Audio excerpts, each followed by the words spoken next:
Blackstone Publishing presents Palestinian Walks, Forays into a Vanishing Landscape by Raja Shehadeh. This book is read by Fajer Al-Kaisi. To my nephew and niece, Aziz and Tala, with the hope that they will be able to walk in the hills of Palestine. Introduction. When I began hill walking in Palestine a quarter of a century ago, I was not aware that I was traveling through a vanishing landscape. For centuries, the central highlands of Palestine, which slope on one side toward the sea and on the other toward the desert, had remained relatively unchanged.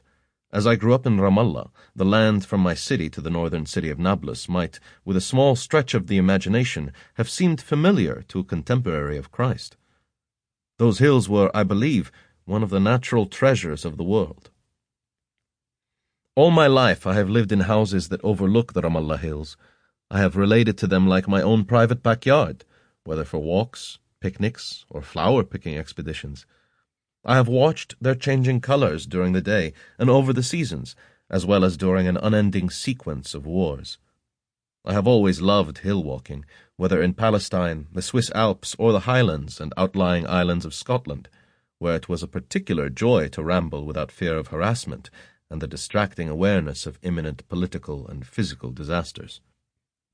I began taking long walks in Palestine in the late 1970s.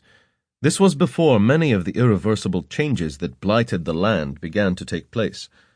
The hills then were like one large nature reserve, with all the unspoiled beauty and freedom unique to such areas. The 6 walks described in this book span a period of 26 years. Although each walk takes its own unique course, they are also travels through time and space. It is a journey beginning in 1978 and ending in 2006, in which I write about the developments I have witnessed in the region and about the changes to my life and surroundings.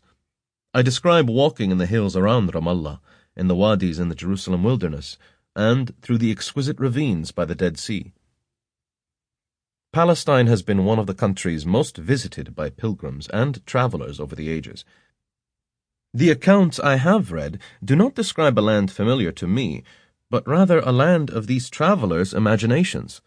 Palestine has been constantly reinvented, with devastating consequences to its original inhabitants.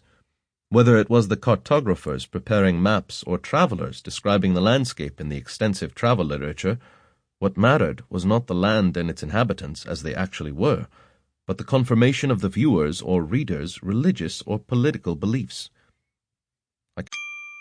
Sample complete. Ready to continue?